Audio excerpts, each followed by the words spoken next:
오늘 주일 이 예배는 우리가 준비하고 기도했던 신앙유산 서약주일로 하나님 앞에 예배를 드리는 날입니다.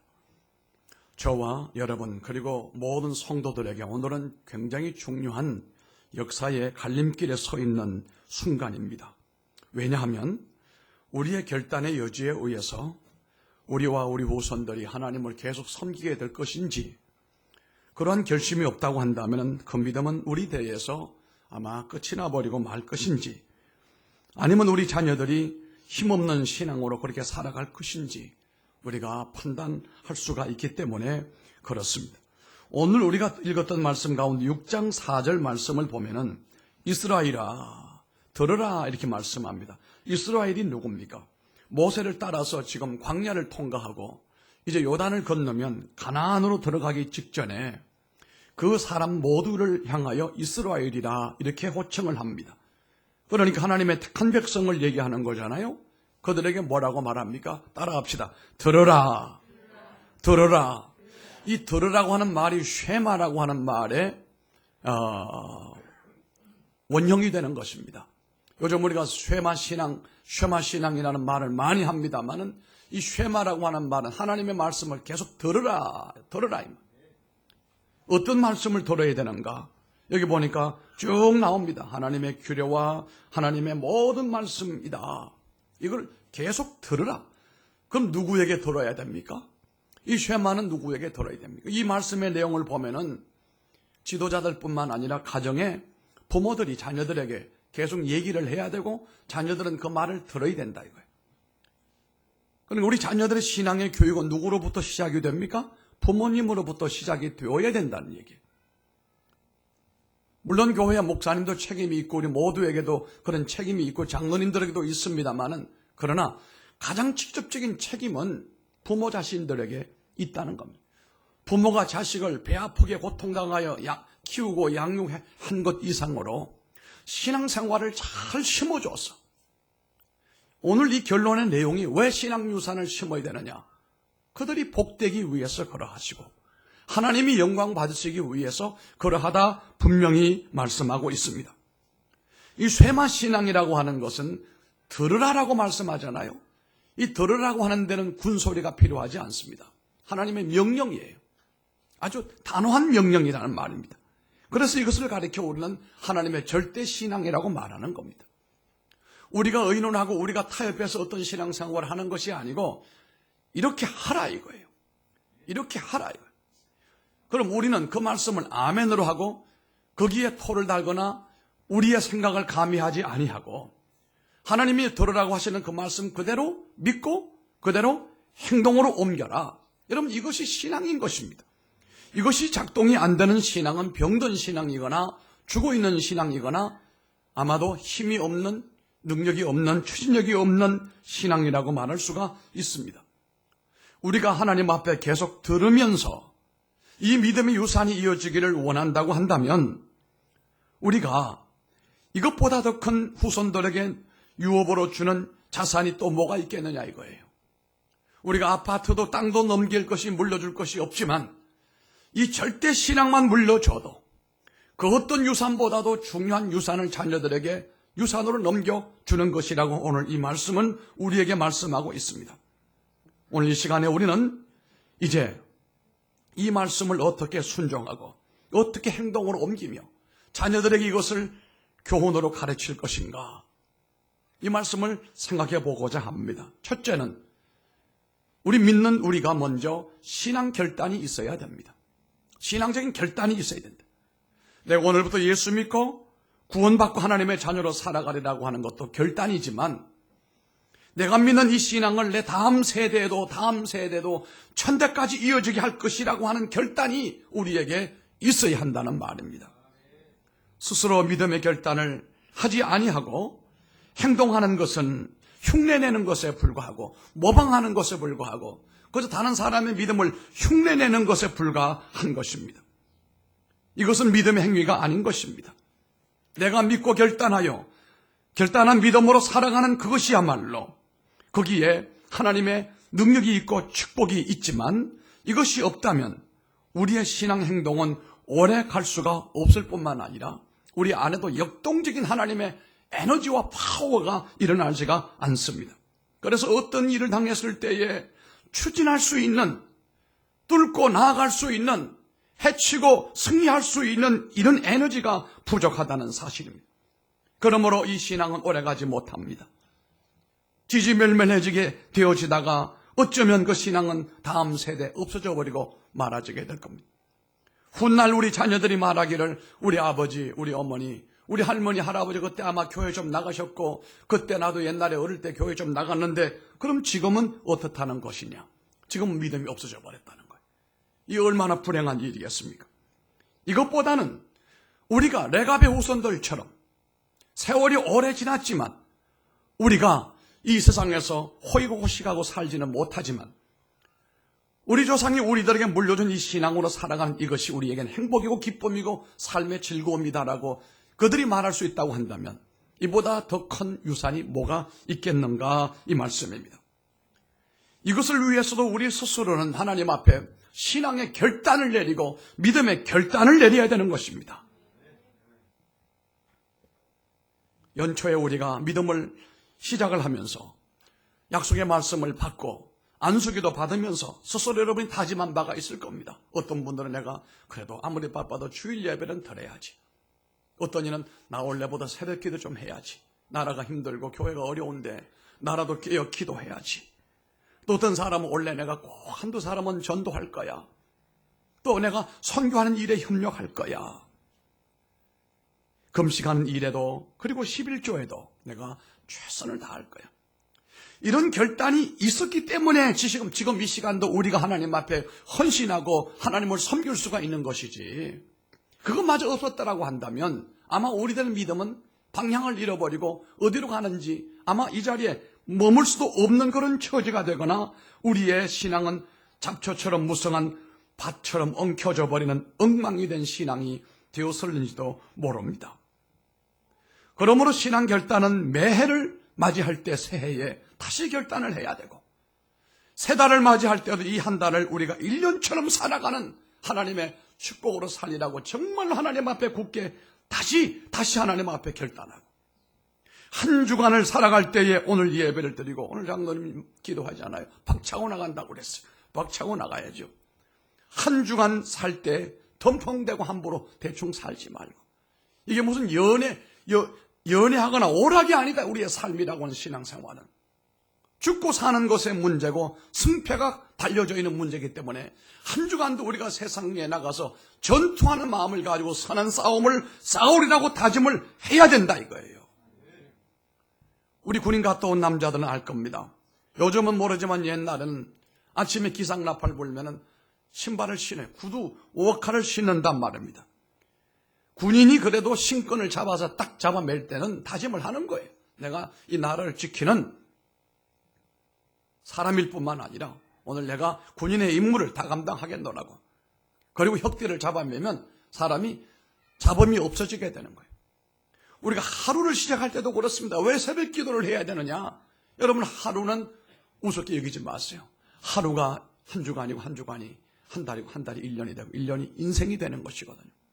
하루하루 벽돌 같은 집을 쌓아야 좋은 건축물이 나오는 것처럼 매일매일 기도로 하루를 시작을 하고 그것도 하나님 앞에 나와서 새벽 기도함으로 시작한다는 것은 인생을 함부로 대충 살지 않겠다는 겁니다.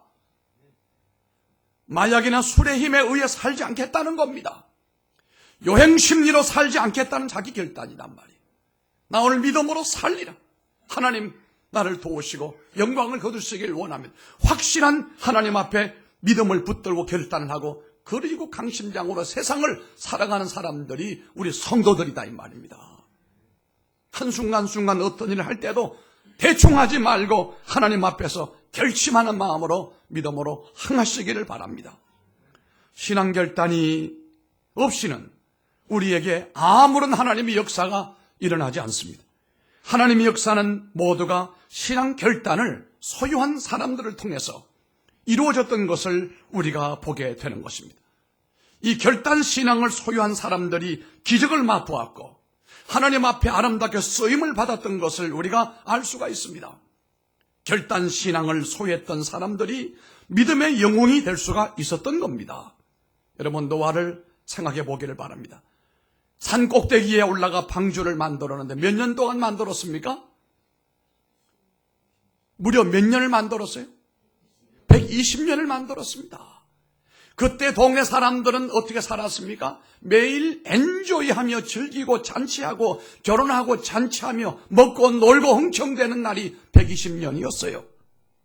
그러나 노아는 그의 식구들, 세 아들 셈과 함과 야벳과 그 자부들 6명하고 부부가 8명이 120년 동안 방주를, 여기 은남고등학교 운동장만한 크기에 대충 규모 되는 방주를 만들었습니다. 2층으로. 그래서 그는 그와 같은 나는 세상 사람들과 함께 쾌락을 즐기며 인생을 살지 아니하고 방주를 만들어 구원을 얻으리라. 이 위대한 신앙 결단이 있었기 때문에 물로 이 땅을 심판할 때 그는 살아남고 하나님 앞에 영광을 돌렸다는 사실입니다. 아브라함은 갈대아 우르에서 살 때에 하나님께서 아브라함아, 너 고향 친척 아비집을 떠나서 내가 인도하는 곳으로 나를 따르라 말씀을 했습니다. 이때 아브라함이 결단을 내리죠. 내가 앞으로 어떻게 갈 것이며 어디를 갈 것이며 뭘 하고 살 것인지 아무것도 대안이 없었어요. 오직 하나님만 따라서 나아갔더니 그가 믿음의 조상이 된 겁니다. 100세에 낳은 아들 이삭을 하나님 앞에 드리고 칼을 내리치려고 하는 신앙의 결단을 단행할 때에 아브라함을 하나님께서 말리시면서 이제 내가 나를 사랑하는 줄 내가 안다. 다시는 내가 너를 시험하지 아니하리라. 이러면서 아브라함을 하나님은 친구 삼아 주신 거예요. 뭘로요? 신앙의 결단으로. 모세는 이 애굽에서 왕자의 지위를 누리고 있었지만 동족을 위해서 왕자의 지위를 과감히 포기하고 자기 동족들과 함께 고난당하고 하나님의 길로 나가려고 결심했을 때에 이스라엘의 믿음의 지도자가 된 것입니다.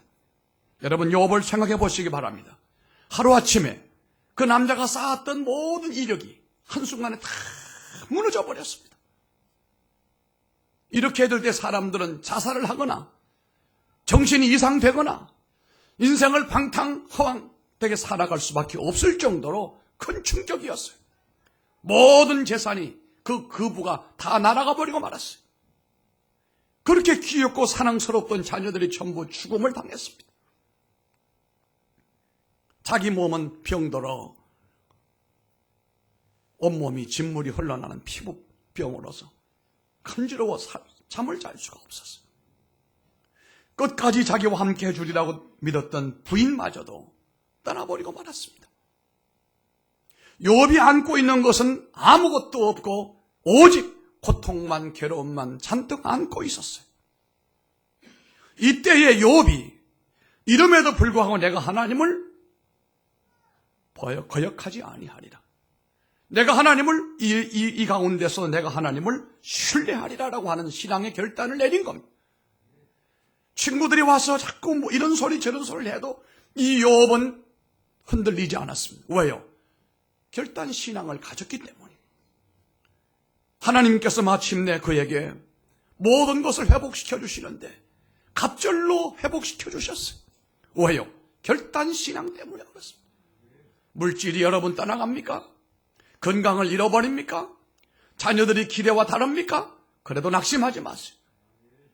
결단 신앙으로 살아가는 사람에게는 하나님께서 반드시 갑절로 복을 주시고 동방의 의인으로서 우뚝 섰는 하나님의 도구로 쓰시는 이 욥을 본받아 가시기를 바랍니다. 여러분, 사사들을 기억하시죠?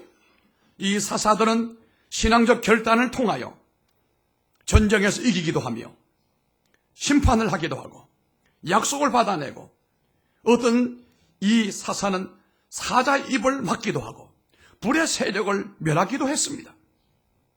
여러분, 엘리야는 갈멜산에서 바알 선지자들과 대결하면서 하나님, 나는 하나님을 믿습니다라고 하는 신앙 결단을 할 때에 불이 내려와서 바알과 아세라 신을 섬기는 그 모든 사람들을 진멸하는 놀라운 역사가 일어나게 됐습니다.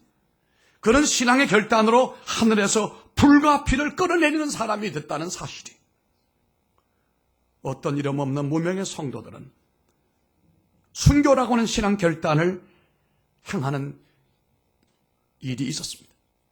우리 한국에 지금 우리 교단에서도 유적지 또 순교자들을 계속 찾아내는데, 저기 전라남도 영광의 염산 교회를 가보면은, 기념교회를 가보게 되면은 북한에 쉽게만 발치산들이 내려와가지고 목사님서부터 그 장로님들, 온 교인 전부 목에다가 붉은 돌을 달아가지고 그 바다에 밀어 넣어가지고 죽게 했다는 거예요.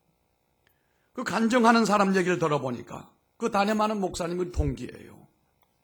그 나이 드신 분들은 그때를 생생하게 증언을 하는데, 물이 쭉 빠지면은 그 물에 빠져 죽은 순교자들이 그냥 시체가 바닷가에 그냥 늘려 있다. 냄새가 진동해서 지나갈 수가 없고. 거기는 아이들도 있어요. 어린 아이도 있어요. 어떻게 신앙 교육을 시켰길래 아이들도 목에 돌을 달고 바다에 들어가요? 신앙 결단이거든요. 죽음이 온들 겁내지 아니하고, 시련이 온들 흔들리지 아니하고, 불문직진하겠다는 겁니다. 그러니까 순교도 하는 거 아니겠습니까? 우리 대한민국의 교회는 흔들리지 않습니다. 왜냐하면 순교자의 피에 그 자리에 하나님의 교회들이 세워졌기 때문이에요. 우리 동산교회도 여러분 겉으로 볼 때는 별 볼 일이 없는 엉성한 교회같이 보이지만, 그렇지만 믿음의 선조들의 신앙의 뿌리가 여기는 깊은 곳이에요. 제가 볼 때는 누구인가 우리 당대에도 어떤 가지를 통해서 꽃이 피고 열매가 맺을는지 모를 수 있는 뿌리 깊은 교회다 이 말이에요. 이제 저와 여러분이 결단 신앙을 소유함으로 말미암아 우리를 통한 하나님의 놀라운 역사가 계속해서 일어나게 되기를 주님 이름으로 축복합니다. 오늘 말씀 가운데 쉐마라고 하는 말, 들으라 라고 하는 이 말, 이제 우리가 신앙 결단을 하면서 두 번째는 이제 신앙 결단을 하는데 어떻게 할 것인가, 구체적인 내용이 말씀에 등장하고 있습니다. 첫째는 하나님을 경외하시기를 바랍니다. 신앙적 결단을 통해서 하나님의 말씀에 절대 순종하고, 따라합시다. 하나님의 말씀은 항상 정답이다. 뭐가 안 되면 다시 말씀으로 돌아가야 됩니다. 오늘 우리 시대가 얼마나 위험스러운 사상의 이데올로기 혼돈의 시대인지 여러분 모르시죠? 사상도 중요하지만 신앙도 중요한 위기에 놓여 있어요. 우리가 말하는 진리와 비진리는 우리의 옥석을 가리는 겁니다. 오른쪽에는 양을 세우고 왼쪽에는 염소를 세운다. 다 알고 있는 얘기 아닙니까? 한쪽은 기름을 준비한 지혜로운 처녀, 한쪽은 기름을 준비하지 못했던 날라리 처녀들도 있다는 거예요. 이 세상은 진리가 있는 반면에 비진리가 있습니다. 진리를 따라가야 됩니다. 비진리를 쫓아가면 안 됩니다. 그런데 세상은 우리에게 뭐라고 유혹을 합니까? 진리, 비진리가 문제가 아니다. 다시 말하면 옳고 그름의 문제가 아니고 차이의 문제다. 교묘한 말로 우리를 유혹을 합니다. 차이지 다른 게 아니다. 틀린 게 아니다. 아닙니다, 여러분. 잘못된 겁니다. 지옥이 있고 천국이 있습니다. 동성혼은 잘못된 겁니다. 그렇게 하면 안 됩니다. 창조 원리를 어기는 겁니다. 하나님의 섭리를 저버리는 것이단 말이에요. 그런데도 뭐라고 그래요? 아니고 그건 개인의 취향이고 성소수자들의 인권도 중요하니까 그 사람들 보고 뭐라고 하지 말아라. 우리가 뭐라고 하진 않아요. 잘못됐다는 얘기예요. 우리 교인들은 그렇게 하면 안 된다 이 말이에요. 그것을 차이라고 말하는 거예요. 이렇게 해도 되고 이렇게 해도 되고. 스웨덴에서는 지난달에 보니까요, 국가가 아버지, 어머니는 말을 못 쓰게 해요. 왜 그런지 압니까? 남자가 둘인데 누가 아버지가 누가 어머니가 되냐. 그러니까 부모 원, 부모 투 이렇게 쓴단 말이에요. 세상은 참 앞으로 어떻게 될지 몰라요. 이 이데올로기라고 하는 사회주의, 공산주의로 넘어가게 되면 우리는 어떻게 될 것인지 사람들은 그것에 대한 심각한 고민을 하지 않아요. 그러나 우리 성도들은 정신 차려야 됩니다. 이 믿음, 이 신앙으로 살아가게 되기를 주님 이름으로 축원합니다. 하나님을 경외한다는 말은 하나님을 우러러보고 하나님을 소중히 여기고 하나님을 절대적인 가치로 인정할 뿐만 아니라 그 하나님을 예배하고 그 하나님을 섬기는 것을 우리가 하나님을 경외한다 이렇게 말하는 것입니다. 본문 2절에도 말합니다.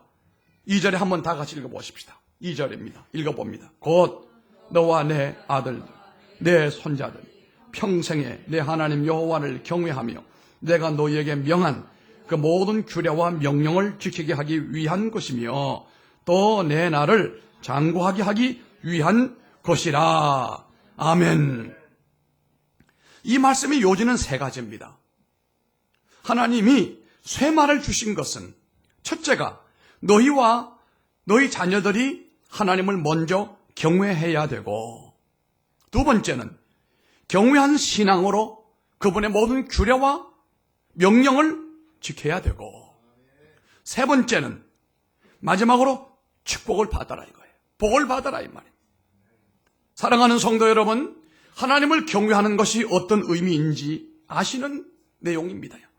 아마 우리는 경외하는 것이 어떤 의미인지 확실하게 모르는지 몰라도 하나님을 존경하고 하나님을 두려워하고 하나님은 공의로운 분이요 하나님은 내 삶의 최고의 능력이시라는 것을 인정하는 것이 바로 경외 신앙이라고 하는 것입니다. 그러므로 하나님을 경외하는 것은 이 모든 것을 포함하는 고백의 마음인 겁니다. 이런 사람들에게는 악을 멀리할 수밖에 없습니다. 욥이 욥기 1장 1절에 악을 멀리했다는 것은 그가 하나님을 경외했기 때문에 악을 멀리했던 것입니다. 하나님을 경외하는 사람들에게는 하나님께서 길을 예비하심을 믿으시길 바랍니다. 시편 128편 1절에 그렇게 말씀을 했습니다. 여러분, 하나님을 지금보다 좀 더 경외하시기 바랍니다. 예루살렘을 가시면 아마 우리 권사님들이 한번 가실 텐데 꼭 가시길 바랍니다. 예루살렘 성전이 있던 그 자리에 다 무너지고 거기에 옛날 성전 서편 벽이 남아 있어요. 그걸 가리켜 그들은 말하기를 통곡의 벽이라 이렇게 말을 해요. 거기 가서 늘 기도하며 우는 거예요. 다시 우리 예루살렘 성전을 다시 세워주고 다윗 같은 시대를 우리에게 허락해달라고 말해요. 우리가 지금은 열방에 둘러싸여서 이렇게 성전도 짓지 못하고 이런 모습으로 살아가는데 이 나라를 지켜달라고 이스라엘 국가를 위해 기도하는 사람들이 통곡의 벽에 끊어지지 아니하요. 저도 거기에 몇 번을 가서 기도했습니다만 그런데 유심히 봤을 때 내가 한 가지 놀란 게 있어요. 그 벽에 가서 모자를 캡을 쓰고 거기에 자기 기도문을 가지고 기도하시고 어떤 사람은 그 기도문을 갖다가 그 벽 사이에 끼워 넣어요. 그래 가만히 서서 이렇게 흔들면서 기도하고 난 다음에 돌아서서 등을 돌리고 가는 사람이 없어요. 전부 앞을 벽을 보고 기도했던 그 모습으로 뒤로 물러서가지고 가는 거예요. 뭘 얘기하느냐고 하면은 하나님의 성전이 비록 무너졌을지라도 그 하나님의 성전에게 등을 돌리지 아니하고 귀여긴다는 사실이에요. 그러니까 이스라엘이 지금 예수를 잘 믿지 않지만 하나님이 이스라엘을 지키는 모습을 보세요. 그 주변의 아랍의 열강들이 얼마나 공격을 하려고 하고 얼마나 없애버리려고 해요. 우리가 6.1 전쟁도 봤고 아랍들과 싸우는 가운데서 이스라엘이 몇 번 없어질 수밖에 없는 상황 가운데 있을지라도 지금도 하나님은 이스라엘을 더 강하게 붙들어 주시는 이유는 그들이 하나님을 경외했기 때문이에요. 둘째는요, 말씀을 하나님의 명령으로 늘 받으시길 바랍니다. 하나님을 경외하는 모습으로 살 뿐만 아니라 하나님의 말씀을 늘 받으려고 하는 명령으로 받는 우리가 되기를 바랍니다. 그게 쇠마신앙. 말씀의 순종과 행동으로 옮기기를 원하십니까? 신앙 유산을 성공하기 위하여 우리가 신앙의 결단이 꼭 필요한 겁니다. 그렇게 하기 위해서 먼저 하나님의 말씀을 늘 명령으로 받아야 된다는 겁니다. 신명기 6장의 이 쇠마는 권고사항이 아니에요. 너희 이렇게 하면 어떨까? 의논하는 것이 아닙니다. 내가 원하면 지키고 원치 않으면 지키지 않아도 되는 어떤 선택사항이 아니고 하나님의 명령이에요. 1절에 보면은 쇠마에는 하나님의 명령이 포함된다고 말하잖아요. 6절에 보면 오늘날 내가 내게 명하는 것이라 말씀하잖아요. 그리고 쇠마 자체가 하나님의 명령이다 이겁니다. 하나님의 교회에 나와서 하나님의 명령을 따르는 여러분 되기를 바랍니다. 하나님은 우리에게 들으라 라고 명령하고 있지 않습니까? 그리고 또 행하라고 명령하고 있습니다. 사랑하라고 명령 내리고 있습니다. 언제든지 수시로 말씀을 가르치라고 명령을 내리고 있습니다.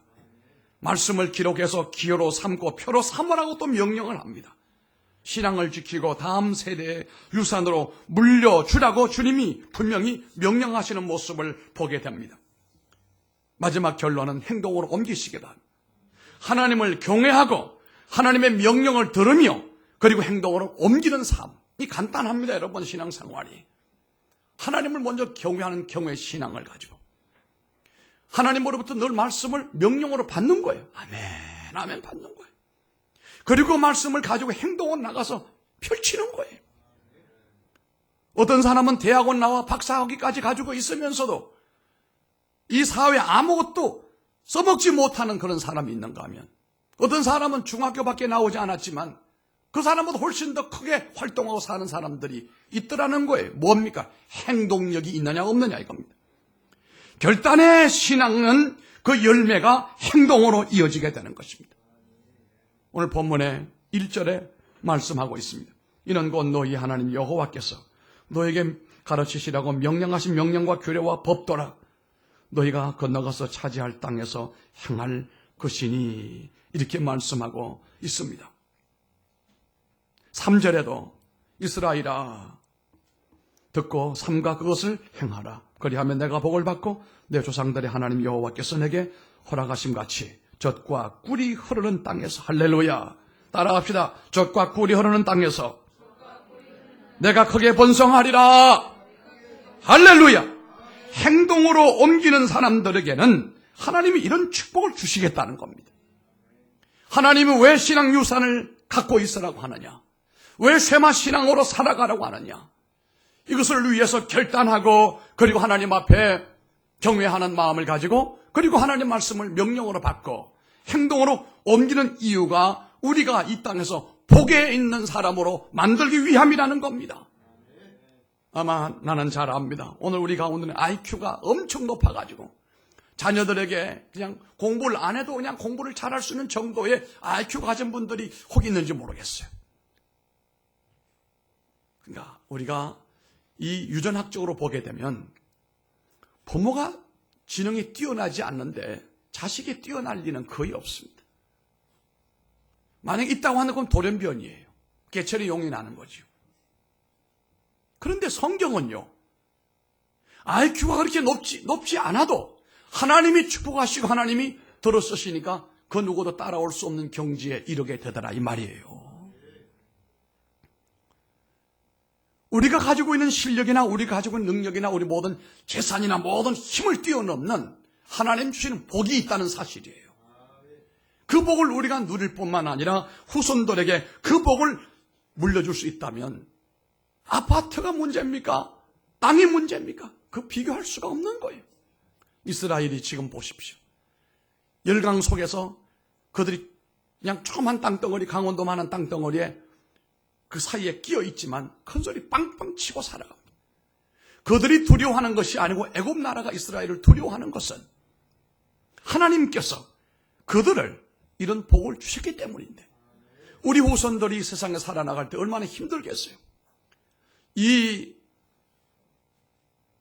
우리가 겪고 있는 코로나 바이러스라고 하는 이 전 세계 퍼져버린 이 상황 가운데서 이 이후에 미래학자들은 아마 이전과 후는 기원 전과 후보다 더 엄청난 차이가 있을 것이다. 모든 질서와 경제와 모든 정신이 재구성되어야 될 것이다. 그런데 한 가지로 공통점이 좋지 못하게 갈 것이다. 이제까지 지구촌에서 우리가 누렸던 모든 이 호화로움은 이제 옛날 얘기로 돌아갈는지도 모른다. 우리가 누렸던 이 낭만이 있는 인간 간의 모든 관계는 여기서 끝이 날는지 모른다. 좋지 못한 예견을 하는 가운데 많아요. 그러나 하나님이 축복하신 사람이라면, 축복하신 후손이라고 한다면 어디에서 무엇을 하든지 하나님이 그를 높이시고 머리가 되고 꼬리가 되지 않게 하시고 위에 들고 밑에 들지 아니하시고 구워줄지언정 꾸지 않게 하시는 하나님의 축복이 있는 것 아니겠습니까? 이것을 위해서 우리는 행동으로 옮기는 신앙으로 살아가야 되는 것입니다. 한 사람 얘기를 마치고 말씀을 마무리하겠습니다. 모세가 출애굽을 하려고 애굽을 떠날 때에 그 광야길에서 그 모세를 이끌어가면서, 물론 모세가 구름기둥 불기둥을 따라갔습니다만 그 광야길을 안내해 준 사람이 있어요. 그게 뭐 누구냐 하면 이드로 장인의 큰아들이었어요. 그 장인의 큰아들 이름이 호밥이라는 사람인데, 호밥이 모세의 처남이죠. 모세를 길을 유도를 해가지고 광야에 사는 사람이니까 그 사람과 그 가족들이 몽땅 따라오면서 가나안에 들어오게 된 거예요. 가나안에 들어와서 적과 꿀이 흐르는 땅에 살 때에 그들이 그 부모로부터 신앙의 유업을 받았는데, 그 신앙의 유업이 뭔지 아십니까? 예레미야 35장에 보면은 하나님께서 이 레갑의 족속들에게 포도주를 마시라고 그랬어요. 그랬더니 그들이 뭐라고 그럽니까? 왕이시여, 우리는 포도주를 마실 수가 없습니다. 왜 마시지 못한다는 거냐? 우리 조상 요나답이 우리들에게 신앙유산을 줬는데 두 가지입니다. 너희들은 이 가나안 사람들처럼 살지 않기 위해서는 포도농사 짓지 말고 포도주 먹지 말아라. 그 포도주가 술이 모든 것의 원인이에요. 가정의 불화도, 사회의 불안도, 이웃의 갈등도 다 이게 술이에요, 술. 아멘도 안 하시니까 술을 좋아하시는 분이 있어요. 근데 사람들은 뭐라고 그래요? 그래서 술이 있어야 재미가 있고 즐거움이 있고 싸우다가도 화해가 되고, 술림으로 하는 것이 뭐가 영원하겠습니까? 술은 여러분 간단한 겁니다. 썩은 물이에요. 성경은 말하잖아요. 누가 술에 취하였느냐? 누가 망령된 눈을 가지고 있느냐? 술을 구하려다는 자에게 있고 술에 취하는 자에게 있느니라. 여러분, 술을 좋아하지 마십시오. 술을 점점 멀리 하시길 바랍니다. 왜요? 그것이 모든 불행의 원인이 될 수가 있기 때문에. 요나답이 자녀들에게 너는 절대로 포도농사 짓지 말고, 포도농사 지으면 살기 편해요. 수입이 되고 사니까. 그 농사 짓지 않으면 할 게 없어요. 삶이 힘든 거예요. 그 다음 두 번째는 절대로 장막을 짓지 말아라. 우리로 말하면 이런 집을 짓지 말고 저 광야에서 텐트 치고 살아라고 그랬어요. 왜 그럴까? 집 지어놓고 난 다음에 거기서 하나님을 제대로 못 섬기고 하나님의 은혜 다 잊어버리고 무엇을 자꾸 장식하려고 하고 뭘 자꾸 쌓아놓으려고만 하지. 광야길에서 하나님이 우리를 어떻게 인도하셨고 하나님이 어떻게 우리를 도우셨는지를 모른다 이거예요. 그러니 이것을 잊지 않기 위해서 너희는 장막을 쳐서 하나님의 도우심을 계속 받으라. 그래서 우리는 왕이 포도주를 먹으라고 해도 우리는 못 먹습니다. 그랬더니 왕이 깜짝 놀라는 거예요. 오늘 레갑의 후손들은 하나님께서 그렇게 불편한 삶을 살고 삶이 조금 힘들었지만, 그런데 이방인이지만 유일하게 하나님의 성전에서 하나님을 섬기는 직분을 하나님이 주신 거예요. 그리고 하나님께서 그 신앙 유산을 지킨 그 사람들에게 이렇게 말했습니다. 하나님 앞에 설 자가 영원히 끊어지지 아니하리라. 이건 축복이에요. 믿음 생활은 여러분들이 복되게 사는 것도 중요한 일이지만 우리 자녀들, 후손들 얼마나 이뻐요. 김용복 선생님 우리 손주들 보면 참 이쁘죠. 힘이 생기는 거죠. 그래 안 그래요? 거기 좀 껐덕껐덕해. 네, 그랬습니다. 아이들 잘하는 것을 보면 정신이 혼미할 정도 얼마나 이쁜지. 와서 할아버지, 아버지 하면은요. 옛날에 우리 김영애 원사님하고 연애할 때 손잡을 때보다 더 감동이 더 세게 올 줄. 너무 좋은 거예요. 그런데 그 자녀들에게 우리가 좋은 것을 줘야 될 거 아니에요. 복된 것을 줘야 되지 않냐 이거예요. 그건 돈도 아니요, 땅도 아니요, 신앙유산, 쇠마 신앙입니다. 기도하겠습니다. 하나님 아버지 감사합니다.